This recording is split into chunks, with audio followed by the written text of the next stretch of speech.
Hello ladies and gentlemen, welcome to another video. As you could have told by the title, I'm going to be talking to one of my buddies who interned at Tesla a couple months ago at San Francisco. So without further ado, welcome to my buddy Abdullah Shahid. Thank you for the introduction. Of course, It's nice being here with you. Are you excited for the barbecue? Yeah, I am excited for the barbecue. I have not had lunch yet, so Really? yeah, I haven't. Okay, well in that case, let's get the barbecue started.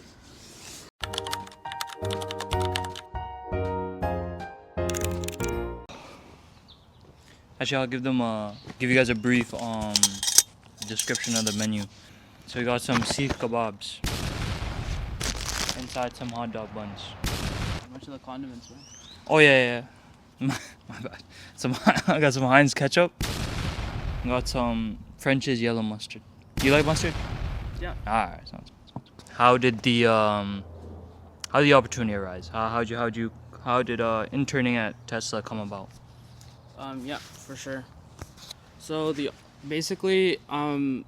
was for my last internship of throughout undergrad. So it was also a summer internship term. So I knew that's when the most opportunities are there, because Waterloo's unique that their co-ops kind of run throughout the entire year. You can do a co-op in the fall, in the spring, in the winter, but the most companies release most of their roles for internships during the summer, because that's when all universities have their internships, like all other universities. So I knew that for this final summer internship, it was my last chance to land something big.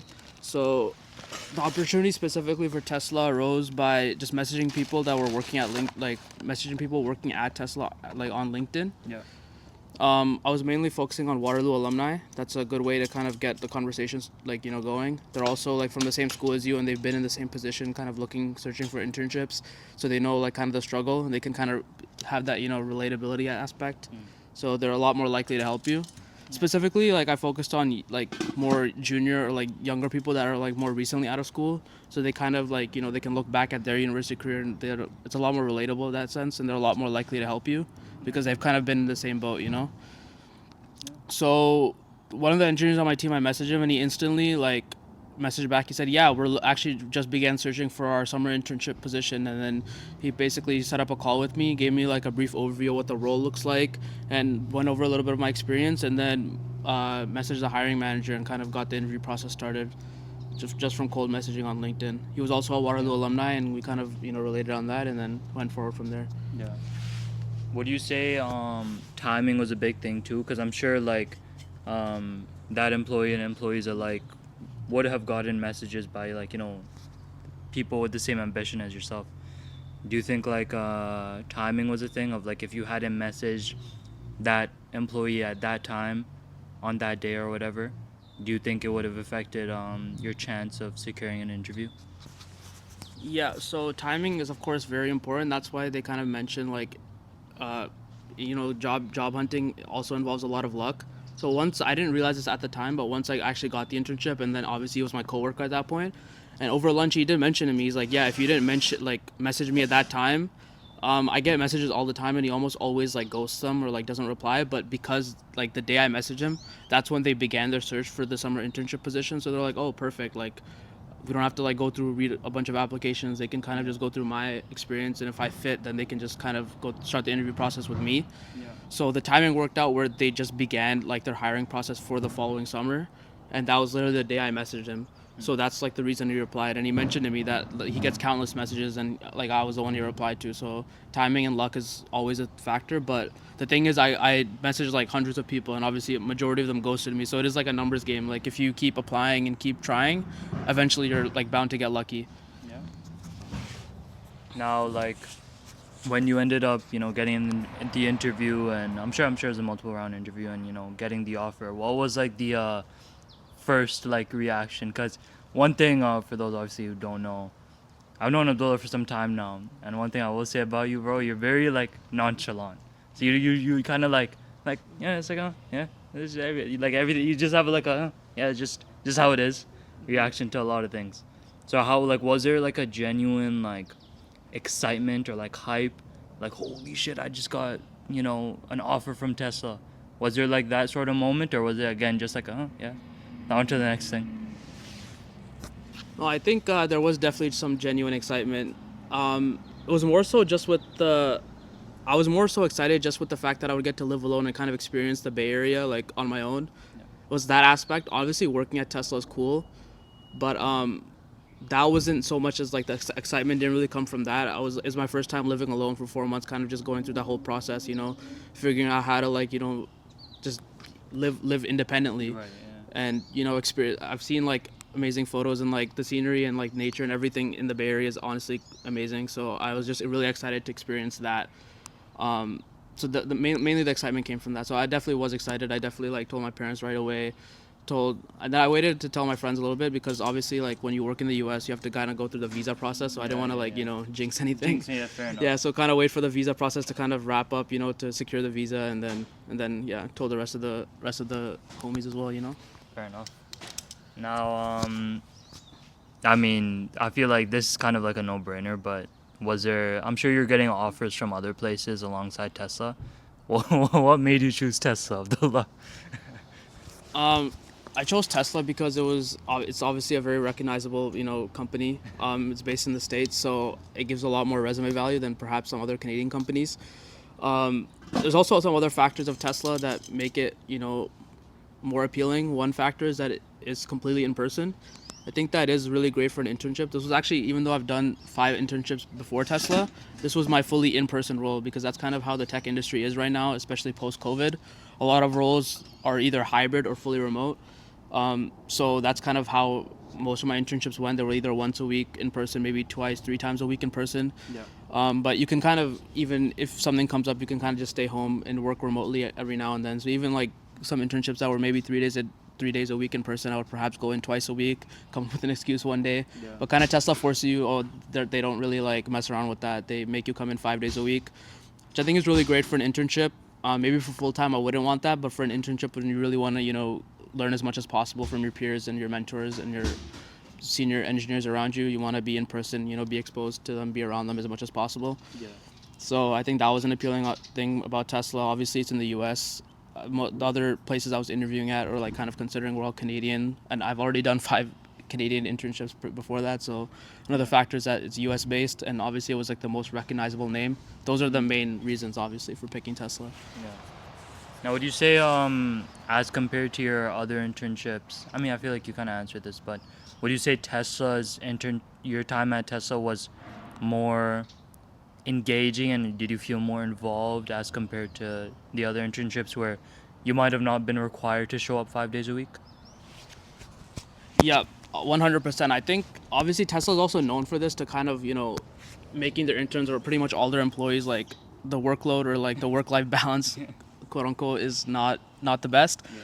Which I think is good for an internship. Honestly, you're there in the Bay Area. You don't really have much other responsibilities, so you can kind of work a little bit extra there when like you got nothing better to do when you're there anyway, except for the weekends and stuff when you're kind of exploring the Bay. But during the work days, you can kind of just grind. Yeah. But also, I think regardless of any company, if they're 5 days a week in person, you are much less likely to slack off because, I mean, no matter what anyone tells you, like when you're working a remote job, you do have like that inclination. If you're just like in your bedroom, you can take like a little bit time off here, to a little bit time off there. Start scrolling Instagram reels in the middle of the day. But while you're in the office, my mentor, like my manager, was literally seated right next to me. So like the entire like 9 to 5, the entire workday, like you're literally beside your manager, and you start like goofing off or like go on your phone, like he's literally right beside you. Yeah. So it's not a good look. So I think it does kind of promote a lot more productivity, Yeah. and yeah, so you get a lot more done. So I think that's true for any company that would be fully in person, but especially Tesla. What else? So you got your interview at Tesla. You're on the way. You're getting your visa for the U.S. Now, just like how is it like? Actually, no. Before that, like at Tesla, this is probably the last question I'll ask about you. You like Tesla specifically, but without getting like too technical, what were your responsibilities, duties? If you could put it in like simple terms for the average person to understand, like what was your role essentially? Yeah, for sure. So Tesla, this won't really apply to Tesla generally because Tesla is extremely team dependent with like everything. Anyone at Tesla will probably tell you that. So someone on a different team will probably have a completely different experience to me. But our team, how it worked was each person essentially was working on like kind of a different sub project. So there was collaboration, within the team, but that was only like when you're like kind of stuck on something. But generally speaking, you were kind of working with the customer directly, gathering requirements and then building what they kind of asked of you. So even me, I was given ownership of a project that I needed to deliver by the end of my internship, and I need to. And we were on like kind of an internal team, which means our customers were other Tesla engineers. So it wasn't like a general consumer. It was another Tesla engineer that was using our product that our team was working on or like making. So it was a lot of like meetings and with the customers directly, figuring out what they want, and then as you're iterating through the project, kind of give them updates on where the project is at, and like if they have any more suggestions as you're kind of working through it. So, and then at the end of your internship, this is kind of standard for Tesla internships. You give a presentation to the entire team and all the customers. You can also just invite anyone you want. So I invited a bunch of my friends that were also like, not that were also Tesla interns. Obviously, you can only invite people working at Tesla. But some of my friends that were on other teams, you can kind of just invite them to the meeting, and that's kind of like a final internship presentation where you present your entire work for the duration of the duration of the internship. And then like the higher ups are all there, like your managers there. My manager's manager was also there. They kind of give you some feedback, and that's kind of like that's kind of how they rate your internship, because at the end of the internship you get like an internship review to see like how you did, and that's like one of the major factors that go into like what you did to make sure you have a good presentation. Even if you did a lot of good work, but if you're not able to present it properly, that might kind of hinder your performance score for like the internship. So that's really important. So that's kind of how it ended off. So there was to basically sum it up, there was like minimal collaboration within my team. It was a lot of direct interaction with the customer and kind of just building the project. Like they gave full ownership to me even as an intern, so I was kind of just building it up and gathering the requirements from the customer directly. But okay, no, you're at Tesla. You're here. You moved to SF, and now like how is it like? You said it's your first time essentially like living away from home, in this capacity, or like just at all, right? Yeah. So how would you describe the experience? Like what was like like how big was this shift in life? Describe like the shift in lifestyle, like first and foremost. Like what were like the first thing you realized you're like, oh shit, like I miss this about home. Yeah. So, the biggest issue, like, doing just honestly being like a brown kid, your parents are very eager to help you with a lot of things, and you realize that as soon as you go living alone, that like, oh wow, your parents did help you with a lot of different things that you kind of have to work out yourself.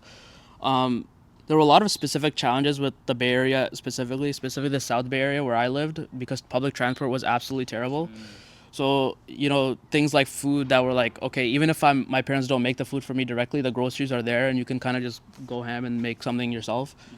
But getting the groceries is another hassle that I realized, like without public transport or car, where I was living there initially without a car, or like, the public transport was absolutely terrible.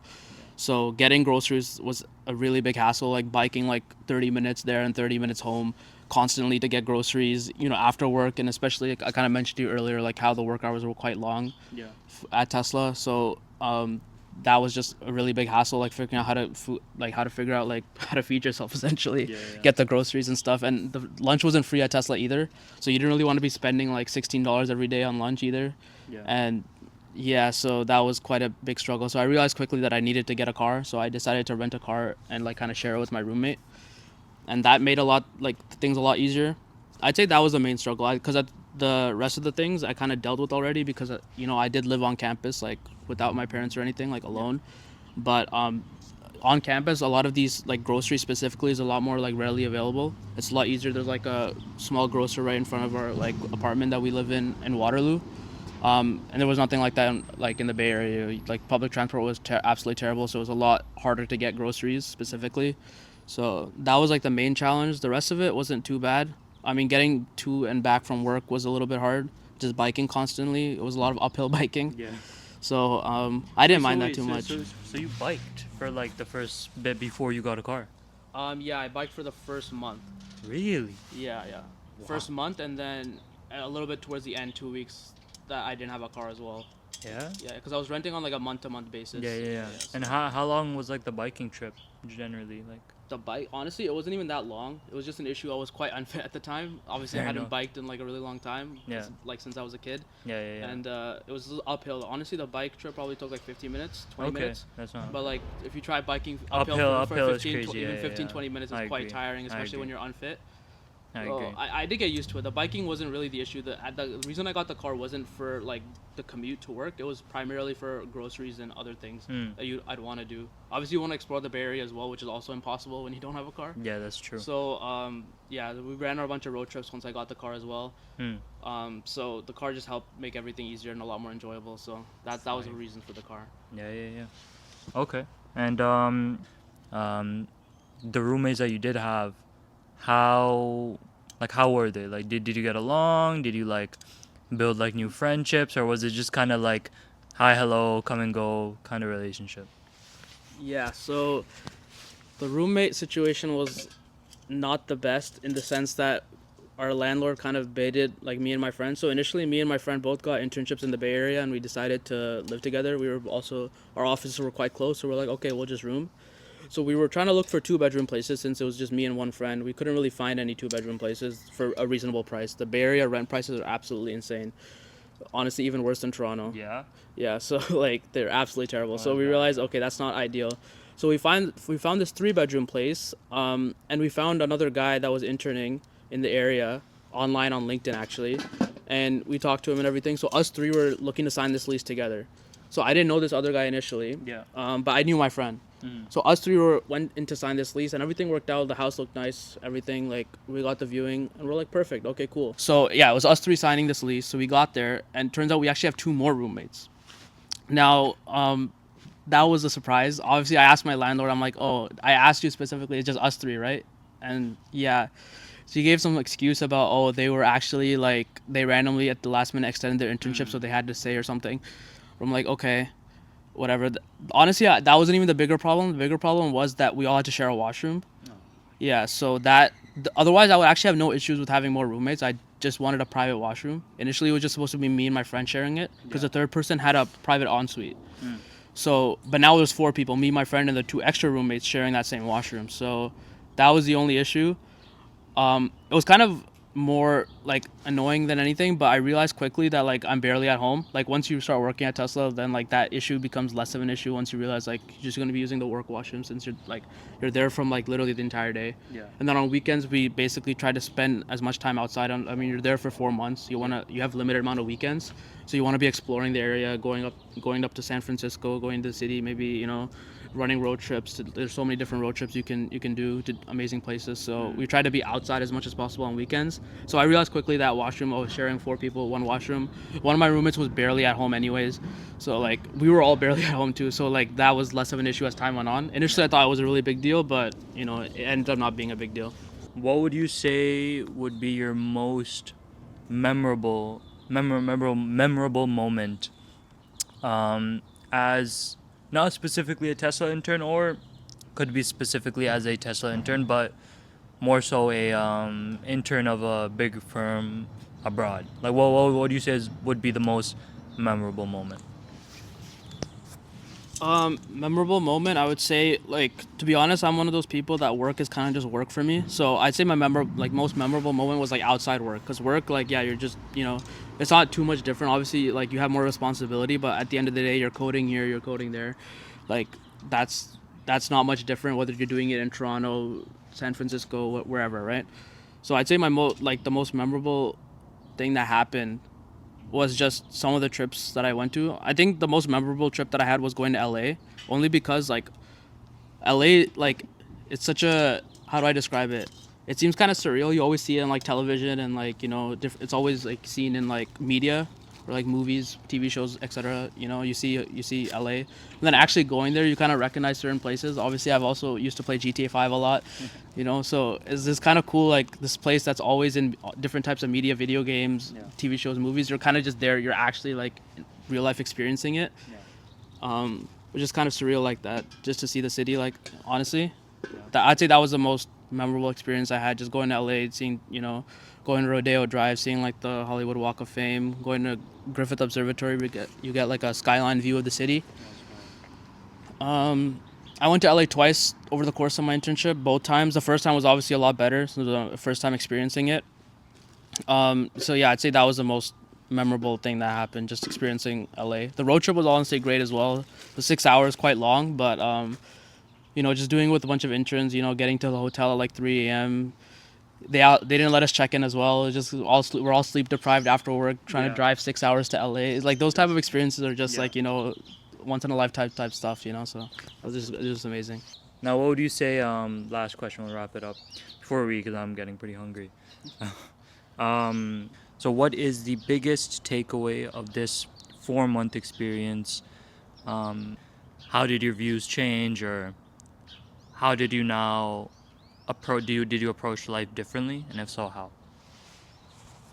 Yeah, honestly, the biggest takeaway I'd say is just live in the moment. I'd say, and I mean that because obviously I had a great experience there, and every single moment like I can still remember. I look back at, but specifically even like all the family and friends I had in Canada, like so much like happened like while I was gone. So that's also what I mean by live in the moment, because like things happen so quickly, and like people are so focused on like either regretting their past or like looking too deep into the future and always being anxious of the future. But I think the biggest thing I like took away is just live in the present. Like what's going on now. Like you have to appreciate that, because like for example, like while I was away, like my brother got engaged. Obviously that was great. One of my friends got engaged as well. When I came back, even though it was only 4 months, like it looked like my parents had aged surprisingly, which was kind of shocking. Maybe it was just like me having like a bad memory or something. Obviously they wouldn't age much in 4 months, but it felt like that. Yeah, I hadn't seen them in so long, so I realized like just cherish the moment. Like you're always worried, anxious about the future or regretting the past, but take the time to appreciate the present, because it'll quickly go away, and just be a memory. So take the time to appreciate what you have now. Very, very, very profound. Thank you very much, Abdullah, for sharing your experience. Are you hungry?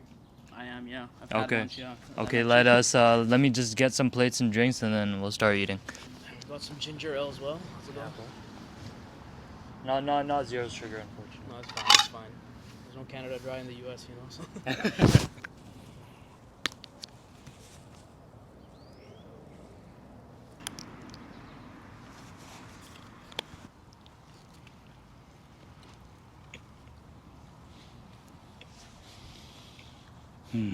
How was it? Really good. But I will say, if I had two mics, it'd be a lot easier. But you know what? We make it work. We make it work. Cause even now, like I'm trying to like bulk. Right? I told you, bro, eating a lot is like it's like kind of hard, man. Cause I was so used to like eating like a little, like just enough, or like a little less than enough. But eating a lot is like, bro, it's ridiculous, man. Really? Like eating healthily. Yeah. Like that's why I think like this is a conspiracy or whatever, but bulking, bro. Like humans are not meant to like bulk, quote unquote. Or they've only come like develop this biological need to bulk in recent times. Because if you think about it, if you eat like healthy organic foods, right, the fiber in it and like all like the how voluminous it is, that keeps you full. Yeah. And that just tells your mind like, yo, I don't need this much food. Yeah. But like with like these new, with like the hyper palatable stuff, like the Pop Tart, like all the sweet stuff, Yeah. like all the quick sugars and the quick Hyper-processed digesting, stuff, hyper processed stuff, right? Quickly digest, like it makes you hungrier. Yeah. Like, isn't that insane? But I mean, you're still going to the gym, right?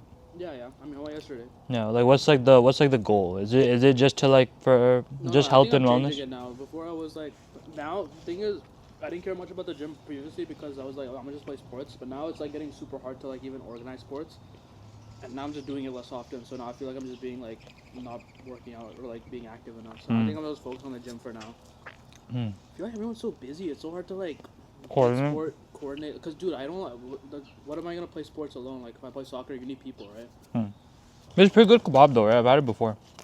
It's very good, yeah.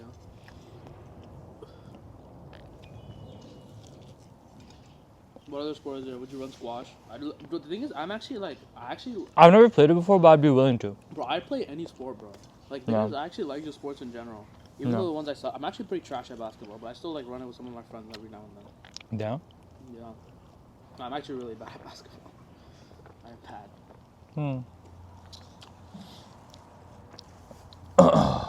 Volleyball, bro. I'd run volleyball if you guys were down. Oh, that'd be fun. But I'm pretty bad at that too. But yeah, no, that's a sport. Like even though I'm bad at it, I'll still like run it. Like soccer, I'm bad at, and I'm like kind of don't really want to run it. Soccer, you need a lot of, especially if the field's big, bro. You're gonna get like tired. Okay, everybody. That brings us to the end of our meal. Was it good food? Yeah, food was amazing. No, Really that's enjoyed good. it. That's good. Now we might go on a little walk afterwards, but I just want to thank you for watching the video. If you made it to the end, I'm talking to like 4 people right now, man. I want to thank you, Abdullah, one more time for coming out here, talking to me, enjoying some good barbecue food. I hope the food was worthwhile. I hope the conversation was worthwhile, and I will put his LinkedIn in the description. But any questions you guys might have about his time at Tesla or just his time at other Canadian firms or other internships, do ask him. I think he's a good person to have a chat with. Now, with that being said, like and subscribe, or don't. Up to you. Completely up to you. And in that case, I will see you next week, probably. All right.